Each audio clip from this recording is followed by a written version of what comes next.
Facebook. Yep.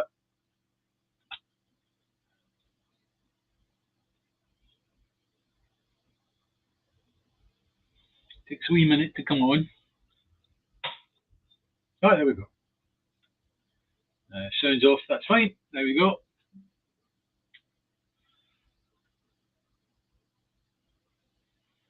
Right, make sure we're public. Yep, we're public.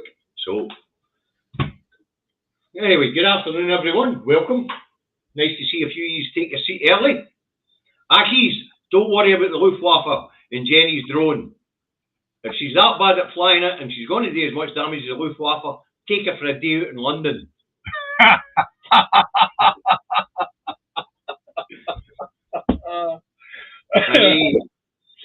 John, the truck driving legend, is still a driving god. Look out your head, bloody windy.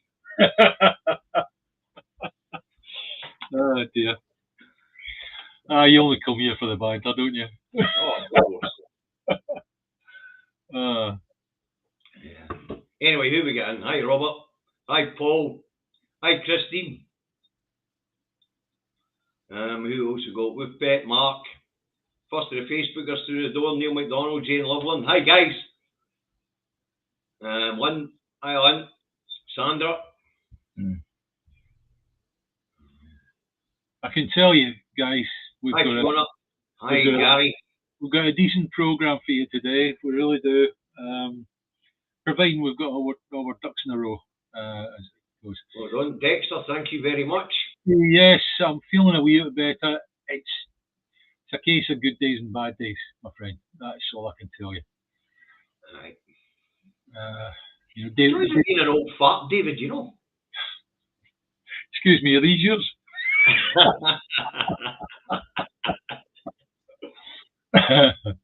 No, these ones are mine. Yeah, right. You're going in the naughty state. Hey. Anyway, with the numbers at 134, David, shall we get this bloody thing underway? Yes, let's go. I sent you the links, or you got the links to the Scottish Affairs Committee. First time they've sat in 25 years. What did you make of Dunlop, Robertson, and Wallace's fucking performance? What I saw three wee men who'd basically done the worst they possibly could to the people of Scotland. And got a leaflet about it. Yeah, and they were, you could see and they could hear in their voices that they were really proud of what they'd done to us. See, we were talking about the Calman Commission and the SNP refusing because Indy was after cares with this bill. It made that even makes it stick in my craw mare that Mr. Salmon signed the Edinburgh Agreement, but that's another story. Yeah. But anyway, folks, the Scottish Affairs Committee sat for the first time in 25 years of an inquiry into how devolution is working and no working. Yeah. Quite a fucking dangerous thing to do, actually. Because if they highlight more areas where it's not working, where it is working, then they might trigger a referendum to get rid of it. That's about the only thing that the three lordships did bloody right. Was basically it was created by referendum. If they want to get rid of it, they'll need to get rid of it by referendum. But as we know, they can hollow it out in the meantime. Yeah. So the showing of our three lords, spanners, was not good. The whole thing made me feel sick. Aye, because they knew what they were doing, David. They were betraying their people.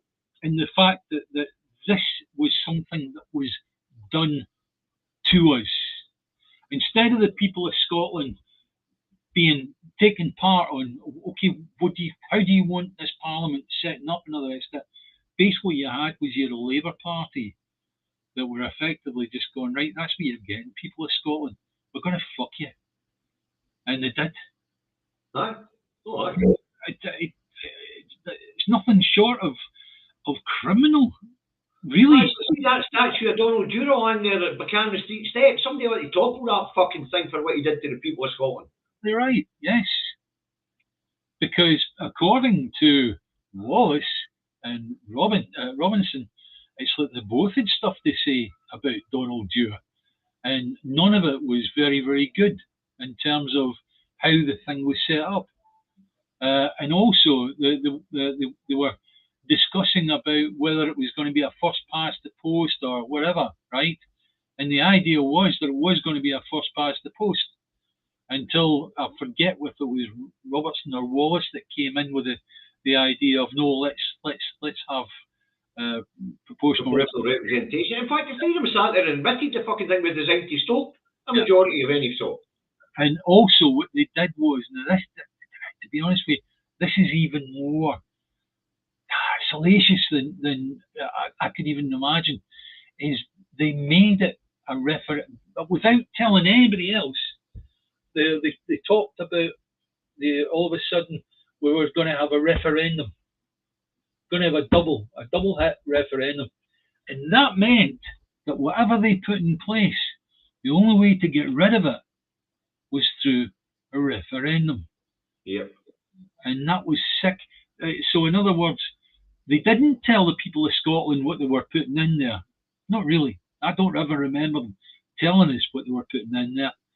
They just put in what the fuck they liked and then made us vote on it. And because we voted on it, now that's it. You're stuffed. Tom, I know what you're saying, and thanks very much, John. Tom, I know what you're saying, and you're right in what you're saying. Mr. Salmon did sign it because he wanted the result to be respected. But Mr. Salmon, at the same time, you were around in the party, Tom. You know the stuff she went on at the time. You know, but we're not going there at this point in time. We'll talk about the lordships admitting that it was actually set up that way, and we know why. It goes back to the 1953 court case where it was discovered there's two constitutional arrangements. They fucked all of us. It doesn't matter whether you're like a Scottish Socialist, Alba, where you know all the names of the wee party, whatever, right? And SNP, they fucked all of us. And I'll tell you now, it's like I'm starting to wonder how, in actual fact, we can get out of this. Well, I looked at the news yesterday, and it seems that the Supreme Court have knocked back Rishi Sunak in terms of Rwanda, and he's going to put together a bill that's going to circumvent the Supreme Court. Well, I tell you now, I figure our Parliament has got every bit as many human beings as Rishi Sunak has. In actual fact, I do question whether his lot are human beings, but that's maybe not right. And as we've seen in the second evidence session with Professor McGregor and Professor Karen Martin, even Westminster knows this isn't sustainable. It's going to have to give, and it doesn't start. It's another breach of international law, actually, to have the right to vote for self-determination, but no mechanism to get there. Yeah, exactly. You know, that's a breach of international law. That's a breach on the right to self-determination altogether. You know, and it sort of makes the Supreme Court's case a wee bit weaker. But I do not know at this moment in time how we find our way through this. But the moment I see Rishi Sunak putting a bill together to circumvent the findings of the Supreme Court, I just think, right, let's get to that. We're jumping ahead of ourselves here. Did I see Preston last night? According to Labour, Scotland doesn't count. He asked several times, referring to Sarwar and ceasefire vote. Again, Scotland doesn't count. Well, we know that. Yeah. You know, that's where we're at. Yeah. But we'll get to the ceasefire result in a minute. Now we're moving on to the Supreme Court ruling on Rwanda, David. You were just leading into it. Yeah. Right, so if Sunak's big plan after the announcement was he's going to introduce emergency legislation to state that, hey presto, there's a UK bill, Rwanda's safe. Yeah. Somebody better tell the Democratic Republic of fucking Congo. Aye, that's right. The boys from the DRC, they're going to have something to say about it. Or is perhaps the new foreign minister, is he going to stand on a hill somewhere and go, there we are, DRC, you can't be violent anymore because we have it written that you're not going to be violent anymore. And Aye, John, well done to the MPs that voted for a ceasefire last night. We're going to get to that one and all. Yeah. Thanks very much for your contribution, John. Very generous. So, Supreme Court ruling tells us that he's going to introduce a piece of emergency legislation to say Rwanda is safe. And then he's going to look at withdrawing us from the European Court of Human Rights and ditching the Human Rights Act. That's going to throw up a lot of problems for Scotland and Wales, isn't it? Yeah. Because the devolution settlements have got the Human Rights Act, the Human Rights Act written in them. But as we heard through the committee, the Scottish Affairs Committee, the devolution settlements bugger anyway. But thanks very much, Patricia. For some reason that ended up pinned. I don't know how that happened.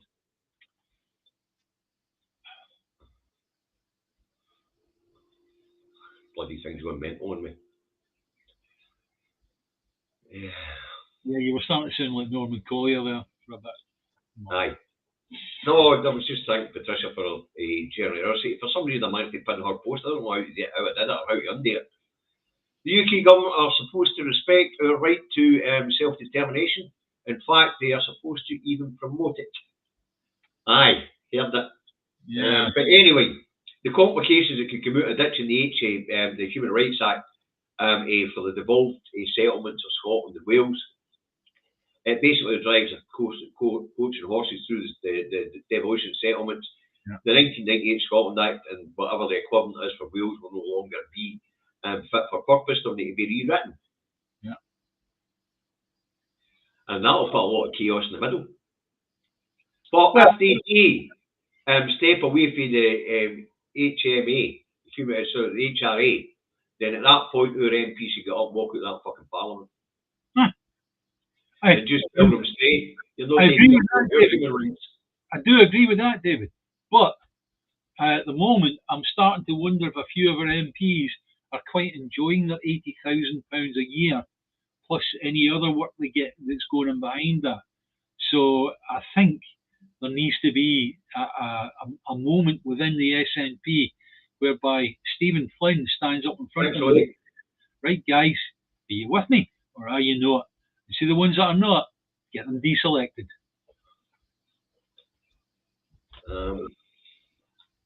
Somebody's given us a bit. Derek's given us a bit of spiel on the claim of right and the Treaty of Union Article 1. We're aware of it, mate. Yeah, Derek. Apologies to you, my friend. You've probably written in good faith and all the rest of it. We don't have time on a show to actually go through and discuss everything you've put up there. Austin Butler tried to do the same on the other show, the last Thursday's show, and to be honest with you, it was just it's a bit too much to deal with on a broadcast.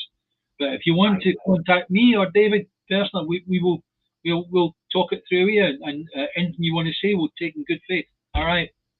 Anyway, so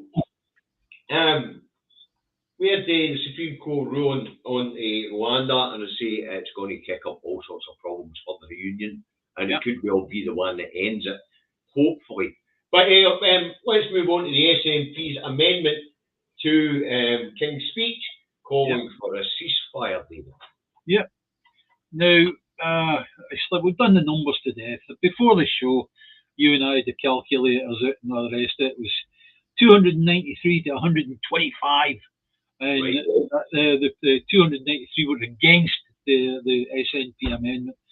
That means there was 418 total MPs that voted. And that was 232 didn't vote. That would be enough to swing it for a ceasefire. Where were they bottle merchants? If they had actually voted, then it would have been forcing the Tory government. Oh my goodness me! Can you imagine that? Having to actually go and say to Israel, "We'd like you to stop now, Mr. Netanyahu." Yeah, how would that play?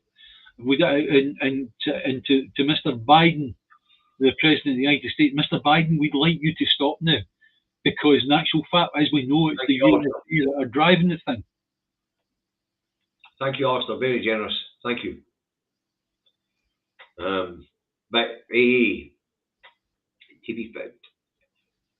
You know, I'm horrified at what I witnessed last night to the House of Thieves and Carpetbaggers. Yes. Of course, yeah. Absolutely horrified. And I see Starmer's got big problems. 8 his front benchers have walked away. Total 55 of his number have went, and that's it. You know, so He is going to have to sack him off of the party because that's the rules. That's right. Yeah. That is the rules. Yeah. You know, last night was done on the whip, and the rules are, if you vote against the whip on a major vote like that, you're off-ski. So anyway, apparently, one of the arguments in the House of Commons last night was that the UK Disney couldn't. It Disney. no, But it was other international pressure. Hmm. And we'll get a wee bit more of that towards the end. But it was disgusting. Hmm. And then Starmer coming out afterwards and says he stands by his position. And his position is, apparently these pauses last for 4 hours, David, 4 hours. Yeah. Well, 4 hours to give them some food in their belly, some medicine to, an elastoplasty fucking stick out their wounds, and then start bombing them again. Starmer is supposed to be a human rights lawyer. He's a fucking monster. Yeah, I did a wee post on it. I'll just read you the bones of it. A Labour whirlwind. Starmer reaps a whirlwind in his own party. Everyone realised that a humanitarian pause won't do any good. Let's try that idiotic idea on for size. The Israelis agreed to pull back and cease fire for, say, 24 hours. That gives the time to stitch people back together. Give them a meal with some water if it can be got to them in time. And then when the 24 hours is over, the Israelis commence bombing them back to the Stone Age again. Starmer isn't stupid. He knows that would be the outcome, and yet he perseveres with the pause mantra. I believe he's just lost the 2024 general election. Let's just hope the SNP are well prepared for the chaos that's going to happen as a result. Yep. And John, the truck driving legend, is still a driving god. Yep. Thanks very much. They have blood in their hands. You're dumbfounded at what you saw. So when has the word ceasefire become dirty words? It's a bloody good question, John. Yeah, the thing there is that the number of countries that have come out and asked for a ceasefire. It's not like as if we'd be the only country that would be asking for a ceasefire.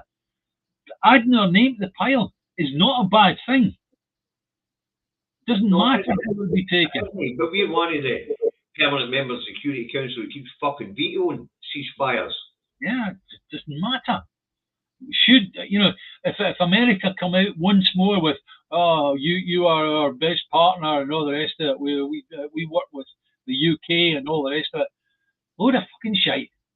The Americans at the moment have got an administration that are driven by the Israeli lobby, and that's it. End of story. And there's even Tina, about you hope this is the end of Starmer, but we'll get to that a wee bit further in. Yeah, even down to charities and all the rest of it. If charities are getting money from the US government, if they don't sign up to the Israeli lobby, they don't get the money, which is ridiculous. You know, one day he's arguing the same. He thinks Starmer's throwing it away and doesn't want number 10 either. Don't you, David? You think Starmer's doing his best to lose the election?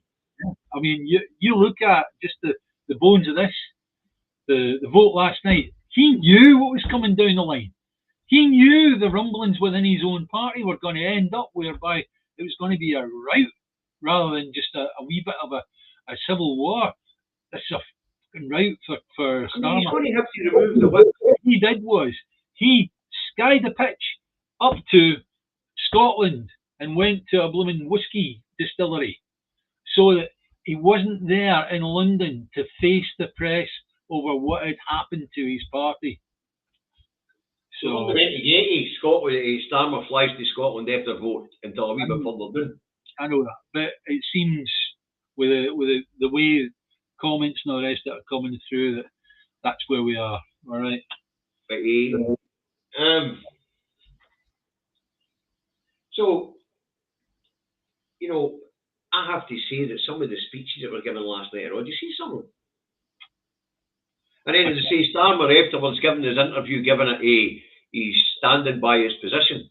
He better tell his party because they know. Yeah. He's lost over 50 councillors. Yeah. He's lost control of about 3 or 4 councillors down that road because of this. Yeah. He's now going to have to sack 55 MP or 58 MPs. Yeah. That means he's going to deselect them and get new people in place for an election that's coming up pretty soon. And don't forget this thing about if it's a whip vote, then generally if you go against the whip, then you're toast. Simple as that. Aye. You know. And apparently, Starmer's interpretation of the Geneva Convention has been ripped to shreds by 40 other human rights lawyers. Yeah. Yeah. You know, where he's standing back and trying to say, what was it he said? Oh, it's not for politicians to decide what's a war crime or no. What? It's not about being a politician or anything else, it's about the evidence of your eyes.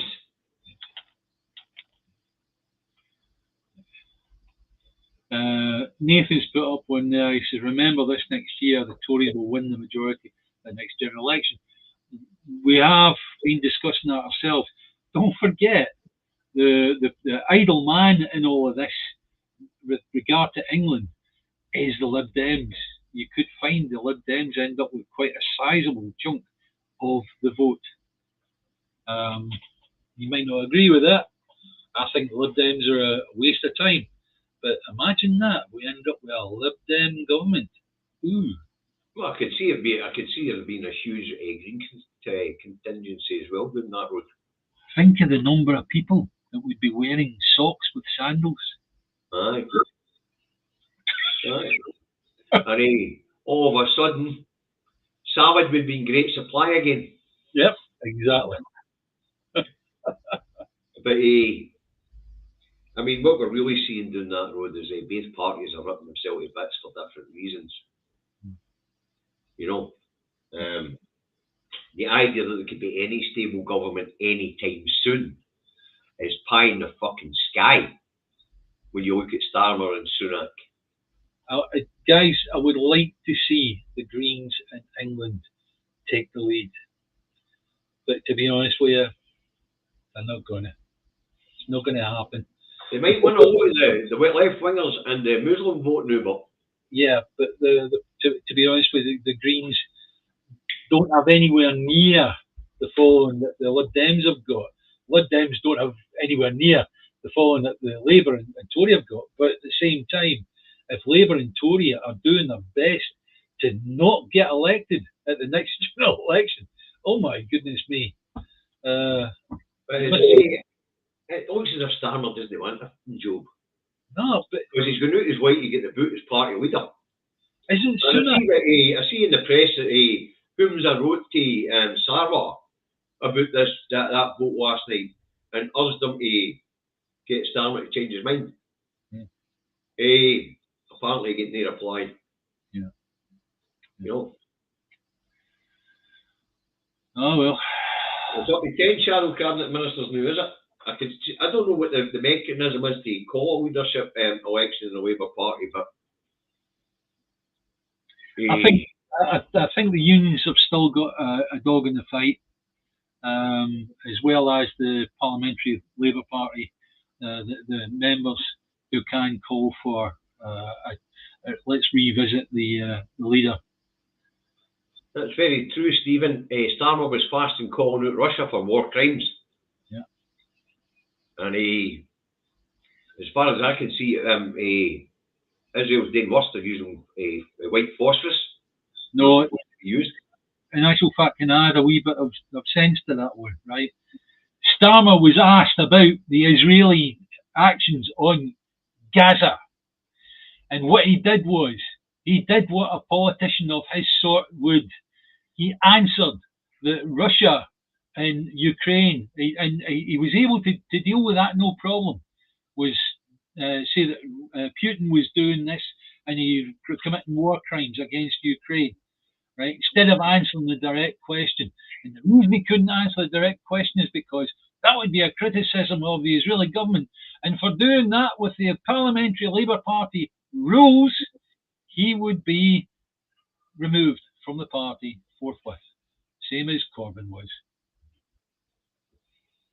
Aye, Tom, I get that when we were in the EU, we could diverge away in economic policy and things like that. I mean, it is now affecting the farmer and fishing sectors, so that was the whole idea of the internal market bill, to prevent Scotland from actually doing anything different now. It basically rode a coach and horses through the devolution settlement. Now there's nothing that's devolved, it's all fucking reserved. Yeah. But as I say, Starmer, he looks as if he's going out his white horse this fight, you know. Now, let's move on to Cameron. We'll get back to Sunak and the other Muppet a wee bit further in. So Cameron's back, folks, and I want to thank you all for your help and to help us find out what the hell's going on. Well, as it turns out, he's back because Sunak's paying him. Sunak wants the India deal done before he calls the general election. And Cameron wouldn't do a bravament and stand up against the visas that India are demanding. Now, as we know, last year, Braverman more or less scuppered the India deal by saying, no, we won't be issuing visas for this group and that group, the next group. But Sunak wants this deal done. Why does he want it done, David? Because he's got £700 million worth of shares in Infosys, which is his wife's dad's company. And if he manages to get the India trade deal through, it will effectively double the value of their shareholding. So they'll end up with maybe £1.5 billion worth of shares held in that Infosys. And that would be great. And they've got their wee house in California. And when the general election happens, Starmer won't even be there for the count. He won't be up at Sunderland for the count. He wouldn't go there. He'll be on the next plane across to California with his £1.5 billion share portfolio in Infosys. How's about that? You can't put him into the Billionaires Club. But let me just address something that Billy's going to say, Billy Holland. Now, he's saying we're not talking about the genocide here. We've talked about it to death, Billy. Yeah. And it's all you ever post about. But we're not in a position to do anything about it. And I keep asking you, if you think you've got something, you think you've got the answer to this conundrum, Billy, put it in the comments, because David and I will be very, very interested to see it. Definitely. Yes. I mean, we're doing our best here to mitigate the worst of it. That's why we've got less people in poverty. Less children in poverty. But we don't have all the powers, Billy. So if you've got the answers, stick them in the comments. Yeah. Anyway, where were we? Yeah, Cameron. Cameron's back, and he's back to get this deal through because he won't stand in the way of the visas that the Indians want to get this deal through. So effectively, they couldn't get the deal through using James Cleverly, right? Because James Cleverly would have looked at the amount of Indians that were going to come through, would have spoken to Cruella. Cruella would have went, nah, no way, right? So he'd have stood firm.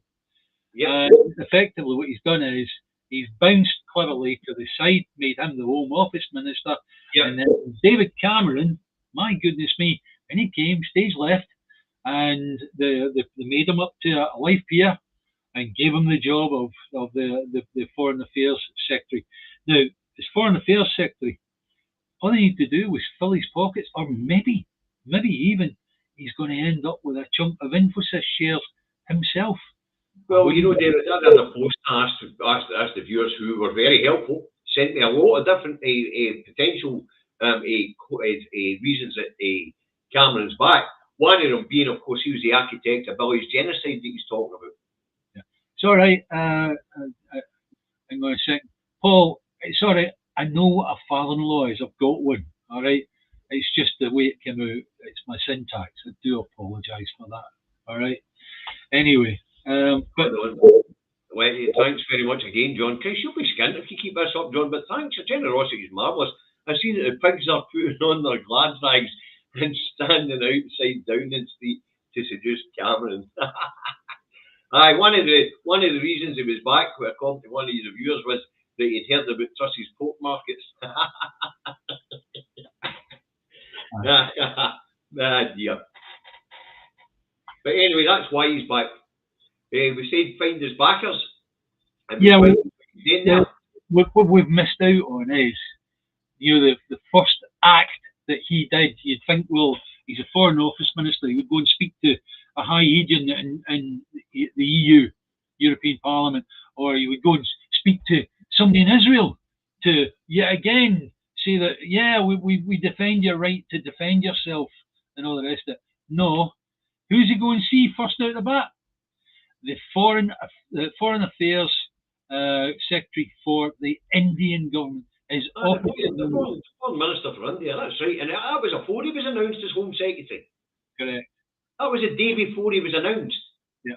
As I said to the viewers when I asked them to help me find out why this Bamport's back, because he is the architect of austerity and Gully's genocide. Yeah. Because it is true, it is a genocide. But as I say, the real reason he's back is went looking to see who was backing him and whose interests were in there.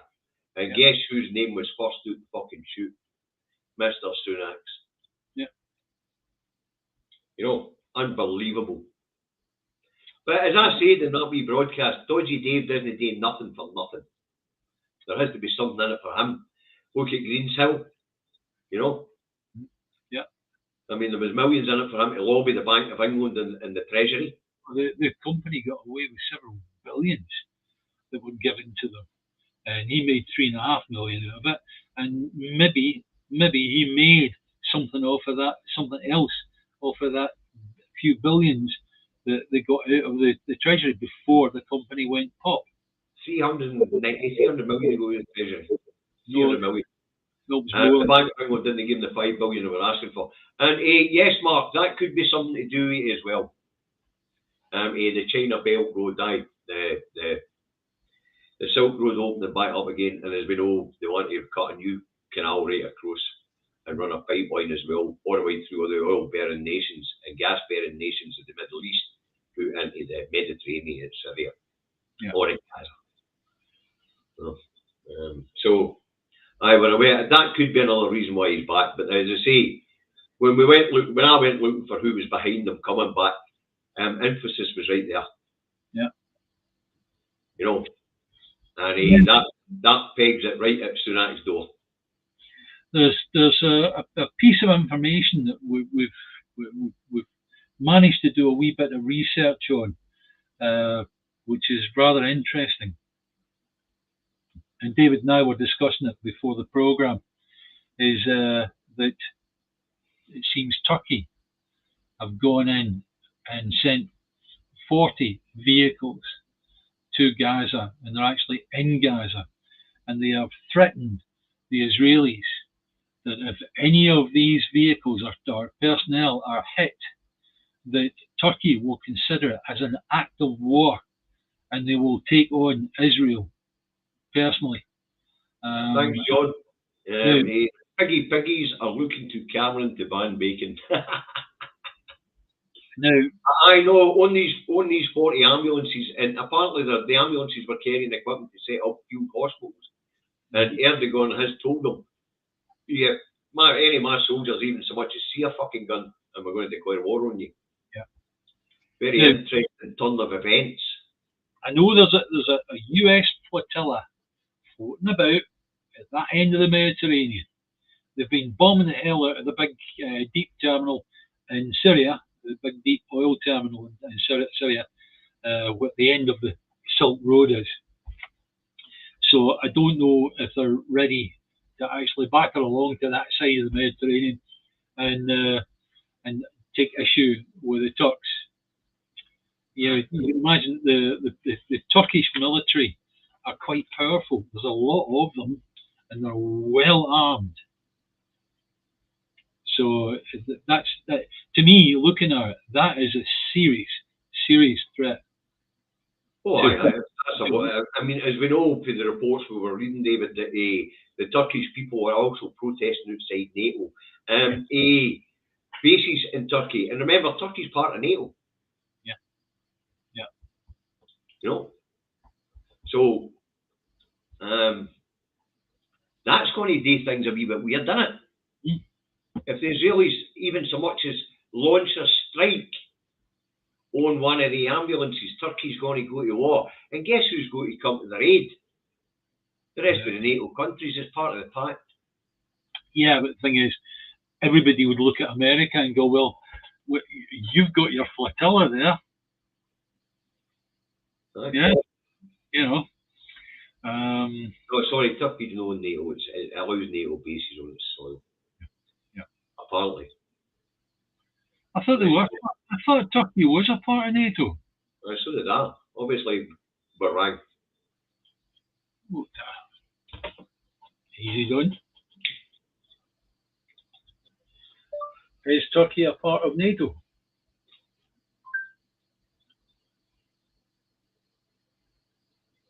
No, they're in the expansion list. Oh, they're in the expansion list. Yeah. Well, then NATO wouldn't need to come to their aid. But it would be a bloody be a blow to the NATO bloc if they're in the expansion list to join. I think the reason why they're not already part of NATO is because it's the Bosphorus that runs right through Turkey and allows the Russians to actually get out onto the Mediterranean. Aye. Or am I wrong there? I don't know. Yet again, it's an area where I'm not sure of. But certainly this item regarding Turkey, wow. Aye, that really could be one to set the world on fire. Yeah. Yeah. And then it would just take for Iran to think, oh, well, if Turkey's doing it, we'll do it as well. But as Melanie's just pointed to, I mean, Turkey have got a lot of say in NATO because they were blocking Sweden's application. Yeah. You know, and that would be because they're on the expansion list before Sweden. Yes. Yeah. You know.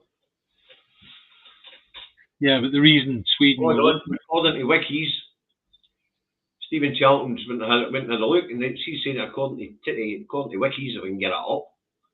Hey, Turkey's been a member of NATO since 1952. That's saying no here on Google. Has the second largest army and has a host of Allied Land Command headquarters. Yeah. So it's something I will gladly research after the programme, but at the moment I don't have time to get into it. But most I could do was a simple search on Google, and I was told no. Right, so fair enough. Whatever. We'll do a bit more research in there. I genuinely thought that Turkey was in NATO. If Turkey are doing this, and they're actually in Gaza doing what they said they were doing, then yes, I do agree. Well, we've seen the reports. You can Google it. The reports there telling us that they did send these vehicles, yep. And Erdogan has warned them, the Israelis, if much as a shot fired in their direction, it's war. Can anybody answer? Is Israel part of NATO? Well, Google it.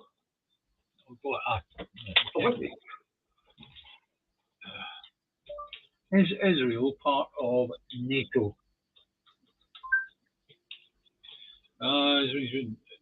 Israel was designated as a major non-NATO ally in 1987 by US President Ronald Reagan, and has since cooperated with NATO in the areas of technology, counter-terrorism, and other areas. So, no, they're not a member of NATO. Which John, this is quite interesting, this one. It says off on a tangent. Turkey has a pact with Russia, China, and Iran, so it could be World War III coming up. Well, you know, there's every chance here. Every chance here. Thanks, John. Thanks very much for the contribution, John. And I'm 20 minutes by car from Fastlane, so thanks very much for that. Right, it's been confirmed. Turkey, through various sources, Turkey joined in 1952. Fine, that's good, charming. Glad to hear it. So that is going to cause a problem for NATO. If Turkey goes to war with Israel. You think about it, you've got Israel that's not a NATO member, attacks Turkey that is a NATO member, and America are a NATO member. So America would be required to come in the side of Turkey. Yeah, that's right. Ooh. You know, so I mean, if there's a stray bomb or anything is near one of these field hospitals that Turkey's setting up, Yeah. Erdogan, if he's a man of his word, decides he declares war on Israel, that's going to put America in a very, very strange place. Yeah. If you remember a few years back, Erdogan was in a bad place regarding his own population. Lots of people were against him, and he had to actually flee for a time to Mariupol. He escaped to, and he stayed in one of the hotels down there at that time. And this is maybe the ideal situation for Erdogan to be getting back on side with his own population, where there's been massive, massive protests going ahead. Yeah. Yep. Right. The Irish government, they had a vote in sending or asking the ICC, the International Criminal Court, to look into war crimes in Israel, or committed by Israel. Anyway, as it turns out, in the vote in the Dáil, the leading party voted it down, saying that the International Court of Justice are already looking at it, or the International Criminal Courts are already looking at it. But as you and I have had a wee look, but it doesn't always work this way, but generally it's going to take a UN member state to refer a case to the International Criminal Court, does it not? Yeah, but as far as I'm concerned, the number of countries that have made a submission to the International Criminal Court is now up in the hundreds. It's 100 and something countries, right? Obviously, with the UK, US, and all the rest of it, they're against it, right? But seriously, what was the problem with Ireland being another country submitting to the Hague and saying these guys need to be tried for War crimes, war crimes? You know, Yep. your Facebook, no, the thing's just gone doolally here, David. I'm not sure whether we've got YouTube. Aye, I've got Facebook and YouTube here. Well, I'm seeing the. The very last comment on the page is I see for your Wally's bucket. It's all right. It's come back on now. Maybe it was just mine. Aye. Yeah. Anyway, where were we? Aye, listen, that's the other thing. I don't think the IDS is the Israeli Defence Force is as professional as what people think it is. I think the Turks would give them a good smacking. No, don't forget that a lot of them are blooming kids that have left school and they've got to do, is it a year or 2 years national service with the idea, and if they don't, they actually put them in prison. Not in prison, and they can choose how many hours they spend on what weeks and all the rest of it, right? But still in all, they've got to go and sit in prison for however long, right? And there's a lot of them are going, I don't want any part of this. No. So, but you would imagine, hang on, David, maybe you can give an answer to this. You would imagine that anybody, if they actually stood on the battleground and said, I'm not firing my tank rounds at that city anymore, what would happen to the tank commander that said that? Oh, kill. You reckon? Aye. He's doing tools. Yeah. You know? Yeah. I bet he's 3 years national service and a refresher course every year. Yeah. But no, it's desertion, the duty. Yeah. That could even well be an execution. Yeah, well, aye, okay, fair enough. But they say the Turkey thing is mental. That one really could be dangerous. As to the vote in the Dáil, I expected better for Ireland. Yeah. I really did. when I heard they were having the vote, I thought this is going to go through. You know, somebody is going to refer these bombs to the International Criminal Court. Well, you would have thought if there was real human beings down in Westminster, the vote last night for a ceasefire should have gone through. Of course, what was interesting about that, David, is to see it was the amount of MPs that didn't turn out to vote at all. Yeah.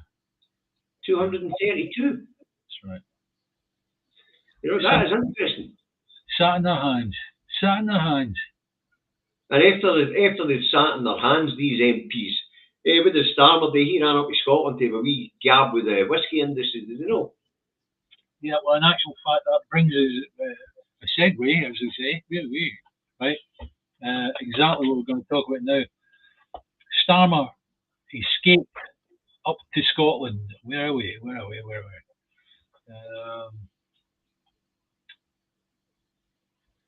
I'll just find the actual. I bring it up, the article, David. Yeah. There's that, and I'll just. Apparently going to prison for desertion of duty. So I'll put it into the side window there. No, we need to wait a second it comes up. Yeah, there is it. There's I know. Yeah. Is that as big as it'll go, David? That's as big as I can get it, aye. Right. Although I'll try changing the screen. Nah, it's just the size of the image on your page, mate. Right.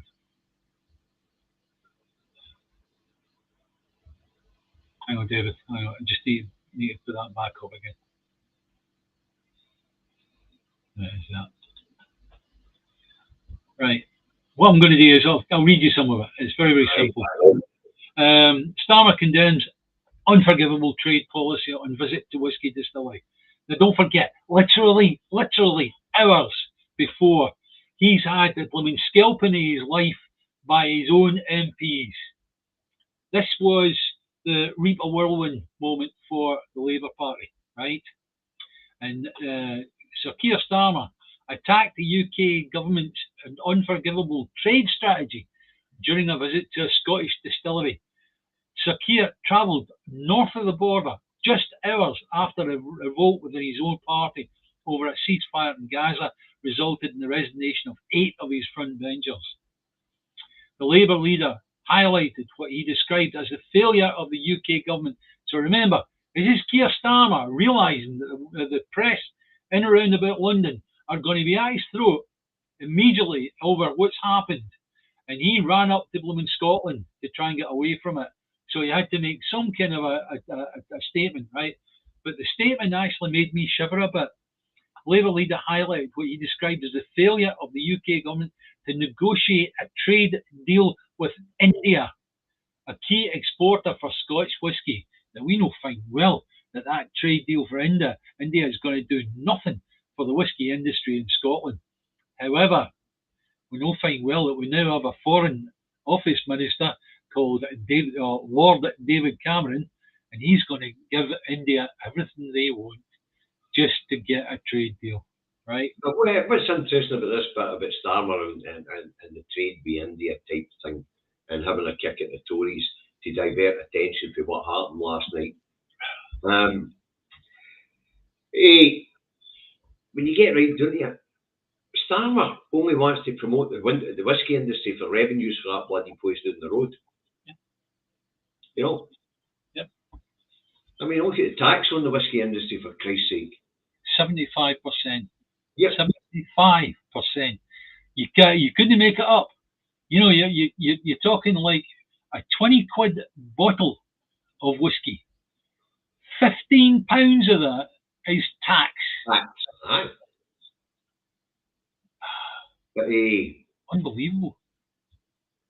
So, Starmer want to promote Scottish brands, you know, and he doesn't describe them as Scottish, he calls it Scotch whisky, but he says it's one of the biggest things in the country. But he wasn't talking about Scotland, he was talking about the UK. Yeah, that's right. No, having to put the word Scotch in front of it must have really pissed him off. He does make a thing. He says, nowhere is Scotch whisky more popular than in India. I don't know. I think that's bollocks. I'm sure that India aren't the top market for Scotch whisky. I'm pretty sure it's still America and Canada. Aye, but they had to drink. Yeah. They did, didn't they? Yeah, no, Because I know the Muslims don't drink alcohol. no. It's if there's a cow on a railway track, the railway goes nowhere, right? But drinking, that's all right. That's all. Yeah. That's cool then. That's cool. No, I'm up for that. Yeah. So. See, you know me, I don't pay attention to these things, but I mean, Muslims are not supposed to drink alcohol, so. Oh, I dare say they do, Millie. You know. I was going to say Muslims are not supposed to drink alcohol, but they do. Or let's say this: the consumption of alcohol is frowned upon. What, in Scotland? Yeah, we know that. So Starmer, he's in real trouble with his party, isn't he? And Sunak, well, apparently soon the letters of no confidence are starting to trickle into the 1922 committee. Yes. With the red ball, nut jobs, the bangers. We don't know how many letters have been submitted, but we do know that it has happened. We know that there have been certain people that have put the letters into the 1922 committee, and you know that would mean there would be a replacement of the Prime Minister again. If we talk, we're looking at a situation here where we could have two new party leaders running into an election. Yeah, just that doesn't make any kind of sense. But I don't know, David. And on that one, I simply don't know. I can see that Starmer is basically he's thrown the general election 2024. Starmer, it depends on how many letters go in. You might have thrown it here in Scotland, but you might not have thrown it in England because they don't have many alternatives doing that road. I mean, is it possible we could be looking at where Cruella gets enough backing to become the leader of the Tory party and therefore would slide straight into the Prime Minister's office? Aye. The biggest consumers of whisky in the world: number 1, US; number 2, Germany; number 3, China; number 4, the Netherlands; number 5, Japan. Yeah. Right, and we know Ginger's just put up the amount of whisky bought by the USA in 2022. It was 1.28 billion worth. Yeah. So really, when he says, where is it saying? And just find it. Yeah, he basically said that India was the leading country in the world to buy whiskey. That's what he was saying. Aye, so yeah, again, that was a hastily prepared thing to get me hell out the road, wasn't it? Yeah. Basically, all he's done is he's opened his mouth and let his belly rumble. Something like that. End of. I've got to put this one up because the madness goes on. Now a Tory council in Edinburgh wants to have a dog DNA database for dog poo. So your dog fills the street, they come along and take a sample. So that's it. If you live in Edinburgh, you better get down to the vet and get a DNA test for your dog. What does it cost for a DNA test these days? Is it 50 or 100 quid or something? Listen, Ancestry.com, 25 quid. I'm sure it's still about 50 quid or something like that.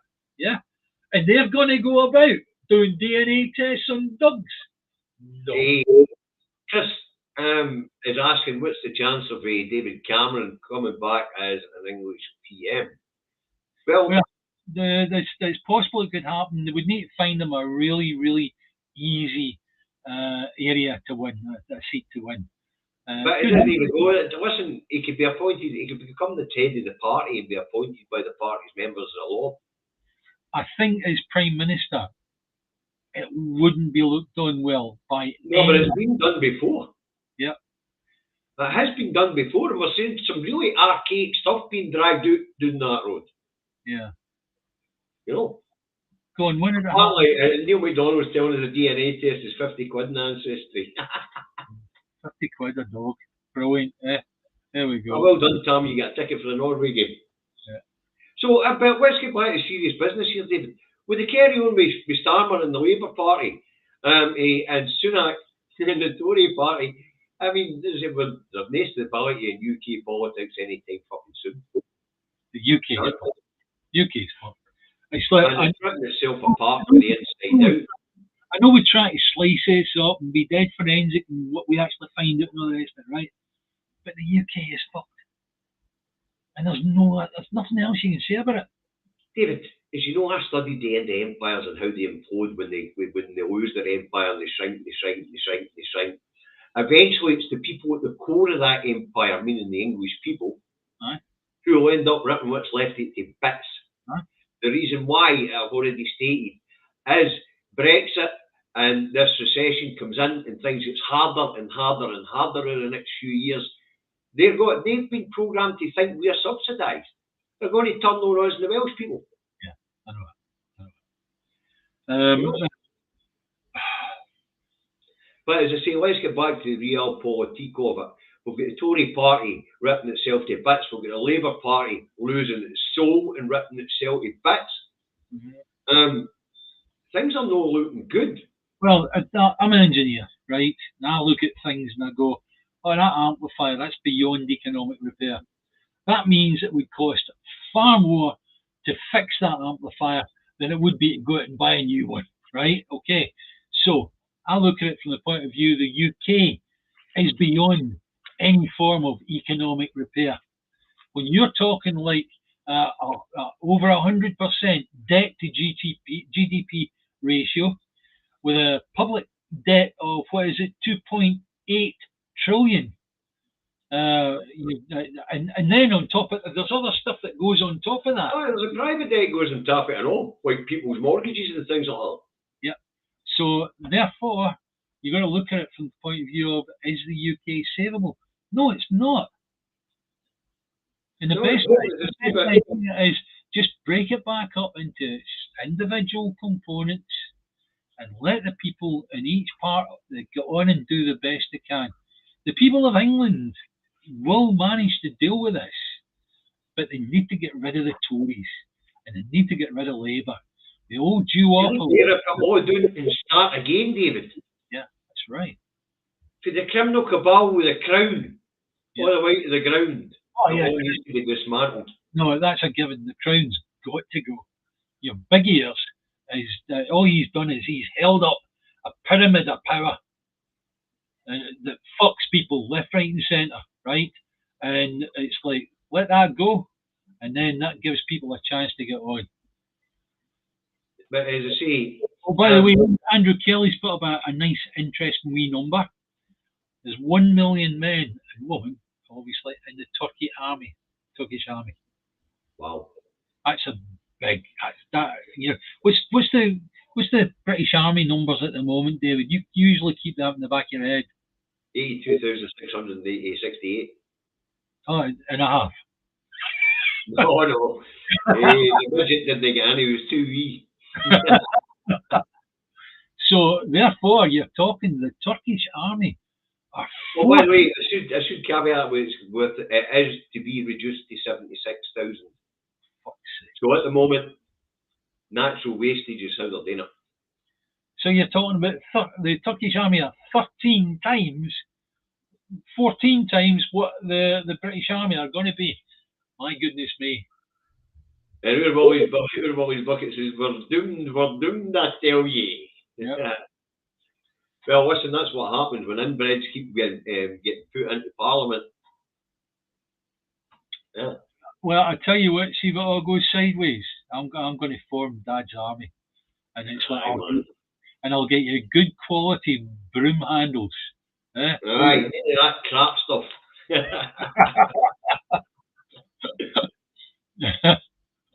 Apparently, UK national debt is now at 2.91 trillion. Somebody's put the clock up.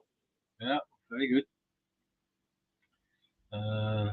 Do you think they're going to be able to do anything about that? No, they can't, because when you've got 100, 101, 102, 103% debt to GDP ratio, that's you.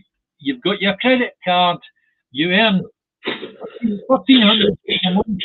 And your credit card bill is now 1,400 quid a month. You can't afford to carry on with that any longer because each month it's just going to get worse and worse and worse. And apparently we're getting the England game tonight, but not the Scotland game. There you go. That's usually England game on council telly, but not the Scotland game. Scotland go to Piper. Oh no, the wife's going to be in a bad mood because that is Corrie on the Thursday. I can't forget now if Coronation Street's on the Thursday. If Coronation Street's on the Thursday. It's put right, now let's end a wee bit on people power, will we? Yep. Pressure is starting to build on governments around the world as people protest more and more against the slaughter in Gaza. So, folks, keep it up. Don't buy anything with 729 or 871 on them in the supermarkets and other stores, because one's for food, I think, and the other one's for non-food goods. Yeah. I meant to look at that specifically before I come on the day, actually, but the Scotland game's kicking off now. I guess we're losing the audience, David. But hey, actually, numbers are brilliant. We get 256 watching live right now, David. One thing we've got to leave you with is that if you remember, Rishi Sunak was talking about anybody that criticised the UK government was going to be classed as an extremist. Right. Yeah, I remember this one. I was talking about it the other week. Sure. Now, it seems that the Israeli government are going to do a similar thing. And what they're going to do is they're getting a bit sick and tired of the coming out with anti-Semitic stuff because they know that that's not working anymore. They know that people have cottoned on to them and they realise they're a heap of shite as far as that's concerned. What they're going to do is they're going to bring out a bill that says that anybody criticising the Israeli government, they're going to be classed as a terrorist. So we're going to have terrorists named by the Israelis, extremists named by the Tories, right? And it's going to end up with David and I are going to be in court fighting for our life because we're going to be classed extremists. But also, what's going to happen is the UK government are going to do an extradition treaty with Israel. So then, after the UK government are finished with us, right, they're going to send us across to Israel, so Israel can actually do us as terrorists. All right, there you go. So we've got 184 watching on YouTube and the rest of watching on Facebook. That's fantastic numbers. 256 people watching live. That's brilliant. Yeah. Absolutely brilliant. Thanks very much, folks, for tuning in. As I say, but that one that David just spoke about, we were talking about Wegovy, talking about changing the definition of extremist here to include anybody who stands against the British state, which would be us independent supporters as well. And now we're talking about Israel dubbing anybody that stands against the Israeli state as terrorists. Hey, question, guys. Can somebody quickly look up and see if there's an extradition treaty between the UK and Israel? Don't have time for it right now, David. I've got work to go to. But somebody stick it in the comments on the YouTube page. Aye. There might well be an extradition deal, actually. I've never been to Israel. You've been to Israel? Well, it looks like we're going in, doesn't it? Wegovy gets his wife. You and I are in the first flight. Can we go to Gaza? We'll make pals with the boys for the DRC. How's about that? Hey, brilliant stuff. Aye, so that's the show for the day, folks. We hope you found it interesting. We hope you found it informative. We hope you found it entertaining. Looking at the numbers, I would say you have found it entertaining. Yeah. The balls in the Scotland game is just bust. I take it the game's just kicking off then, David. We better shuffle off or else these people will have an audience next week. Okay, that's if you like what we did, give us a like. If you haven't done so far, please subscribe to the channel. It means that any money that we get off of Google through the advertising, we get more with the more subscribers we've got. Dead simple, because you know fine well we give to food banks.